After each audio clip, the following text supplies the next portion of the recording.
Wellness for Life is brought to you by Back in Motion Physical Therapy, Gothenburg Chiropractic Clinic, Mahabi Atwa Community Action Partnership, Lakeside Sports and Pain Clinic, and Thomason, Swanson, and Zahn Attorneys at Law. Hello, I'm Matthew Kaufenberg, physical therapist and owner of Back in Motion Physical Therapy. I am so excited. The snow is melting. The sun is shining. We can finally get outside and be more active. Now, along with being more active, unfortunately, that can create more potential for injury. So when there's no snow, a lot of us get out and we start walking and we start running. So I thought today it would be appropriate to talk about one common overuse injury in walkers and runners. That injury is called IT band syndrome. So what exactly is IT band syndrome? A lot of us have probably heard that term. IT band syndrome, quite simply put, is just an irritation or an injury to the IT band. Now, the IT band stands for iliotibial band.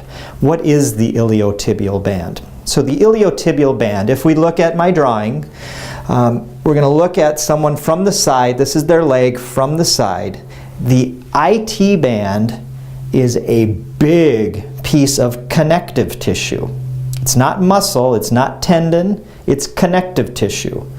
So connective tissue, as the name implies, connects two things. So the IT band connects our pelvis to our knee. So again, if we look at the anatomy, so the blue here is representing the IT band. Again, it's a very big piece of tissue and it's very, very strong. The IT band has attachments. So this up here is representing our pelvis or our hip region. So the IT band has attachments to the gluteal muscles or the buttock muscles. So the buttock muscles come in and blend into the IT band. And then at the front of the hip we have a very small muscle. It's called the tensor fascia lata. But the tensor fascia lata also blends into the IT band. The IT band then comes all the way down the outside part of our thigh and actually comes down and attaches to our lower leg, which is called the tibia. Hence the name iliotibial syndrome. So this IT band attaches the pelvis down to our lower leg. It provides some stability right at the knee. So when we talk about IT band syndrome, the most common complaint is outside of the knee pain. So if you were to just put your leg up on a chair, most people will complain of pain right here, right on the outside part of their knee. And most of us can actually feel our IT band. So if you kind of rub your fingers back and forth, up and down, you'll feel this really thick, hard piece of tissue. That is your IT band. And remember, the IT band starts at the knee and it comes all the way up the thigh and attaches right at the pelvis. So it's a large, large piece of tissue. That IT band will get irritated when our femur, so the femur is our large bone of the leg, when the femur rotates inward, the IT band will get squished. So this drawing is representing that. In a normal situation, we've got our IT band, so this is looking straight at the front of the knee. The IT band is coming down and attaching to our lower leg. And this is our femur bone. In between the IT band and the femur, we have a fluid-filled sac called a bursa. So normally the femur is going to stay very level. However, if the femur rotates inward, it's going to squish the bursa and it's going to rub then on the IT band. And that IT band then is going to get really, really irritated and inflamed. Why does the femur rotate inward? It'll rotate inward for a number of reasons, but the two most common reasons the femur bone rotates in, number one is a pelvic tilt. And the pelvic tilts, remember our pelvis is here at our hips. When we're running or walking, every time we land, my pelvis should stay very, very level. However, sometimes it'll tip. When it tips, it drives my femur inward, rotating that femur. The pelvis will tilt if we have a weak butt or if we have a weak stomach. The job of the butt and the stomach is to keep my pelvis level every time I land with walking or running. If they get weak, femur is going to rotate inward and we can irritate the IT band. The other main reason for the femur rotating inward is if we have too much pronation. Pronation is when our foot, so if this hand is my foot, the outside of my foot, pronation is when I land and my foot rotates in. That's normal, but what can happen is the foot can rotate in way too much. That's too much pronation. When that foot rotates in too much, it causes the femur to rotate, and again, causing that irritation on the IT band. Really, really important if you have this outside of the knee pain to talk to a physical therapist, because a physical therapist can do videotape analysis of your walking and your running, can really figure out why you have IT band syndrome. Once you figure out why you have the pain, you can fix it easily.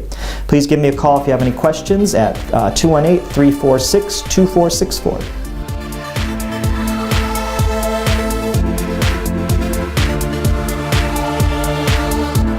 Coming up on Wellness for Life.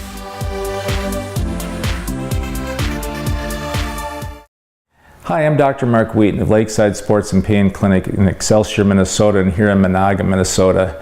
Today we're going to answer some questions that people have about pain and the treatment of prolotherapy. So the first question I would like to answer is, what is the most common cause of chronic pain? So the most common cause of chronic pain is by far and away damage or injury to ligaments and tendons around joint tissue.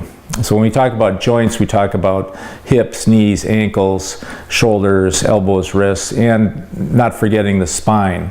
People with chronic neck pain, middle back pain, low back pain, all suffer from ligament problems, and ligaments are structures that hold joints together. So think of it as taut rubber bands, and for example, if a person has a knee problem, the only reason their knee is able to function normally is because the ligaments act as check reins, or just like strong rubber bands that hold the joint together, that then allow your muscles and tendons to move that joint. So what are ligaments and tendons? Ligaments, as I said earlier, are made up of connective tissues called collagen. Collagen is the most abundant protein in the body with the connective tissue, and it forms the basis for the strength and resistance to stretch in joint tissue. Secondarily, tendons are structures that connect muscles to bone, and as we know, muscles are what you see when you exercise, and those structures, when they contract, will pull a bone toward or away from your body. So ligaments hold bones to bones, and tendons attach muscles to bones. Next question is asked, what is prolotherapy? Because oftentimes we're going to say, okay, so I have ligament problems, so I'm loose jointed, or I've injured my ligaments and I have joint pain. What can I do about it? So the treatment of prolotherapy is the only real effective and long-term treatment for ligament injury to joints. So prolotherapy is an injection method which uses natural solutions to stimulate repair of the injured tissue. So think of it this way, whereas you go to the gym to exercise muscles, unfortunately you can't do that with ligaments. Ligaments are not able to be strengthened by use. The only way that they can be strengthened is by induced proliferation. Now that's just a fancy term for stimulation of growth. So the term prolotherapy really is a treatment that takes your body's natural tendency to want to heal, and it jump starts the process. So when I give injections of a simple solution such as dextrose, which is a type of sugar, that's all it takes to just get the process moving forward, and then the body reacts to it like it's an irritant, and it will then proceed through 3 stages of healing. The first stage, when the injections are made, is called the inflammatory stage. So a small amount of inflammation is created, a very controlled amount, at the sites of injection. And interestingly, most people will think, well, that's not good, is it, to have inflammation? Well, in this case, it is good, because inflammation is the first stage of healing. That's the way your body naturally heals, but oftentimes we interfere with it by taking anti-inflammatory drugs or doing cortisone shots, and I'll talk about that in just a minute. So after the first stage of inflammation, that lasts 2 or 3 days, then that leads into or triggers or jump starts the process of proliferation. I call it the fibroblastic stage because these little cells cause the development and growth of collagen fibers. Now, collagen fibers are just elongated strands of fibrous tissue that make up your ligaments. But when you're injured, or if you're born with loose joints, they tend to get stretched and don't repair very well on their own. So the process of prolotherapy helps regrow those, and over a period of several weeks, a development of new collagen and thereby stronger ligaments will occur. So after that stage, which lasts about 4 to 6 weeks, final stage is the maturation phase. And the maturation phase is simply an elongated phase of number of months or even over a year where the tissues just mature and get stronger and stronger.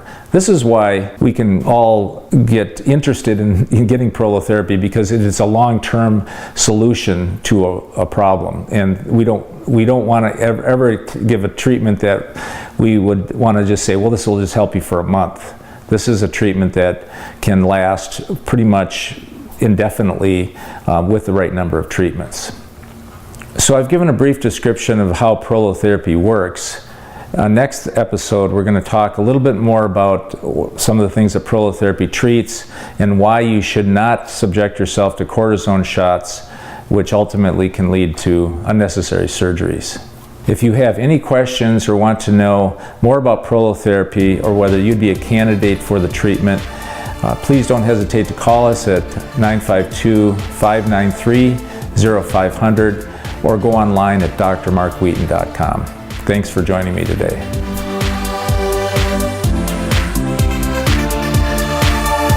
Thank you for watching Wellness for Life. Brought to you by Back in Motion Physical Therapy, Gothenburg Chiropractic Clinic, Mahabi Atwa Community Action Partnership, Lakeside Sports and Pain Clinic, and Thomason, Swanson & Zahn Attorneys at Law.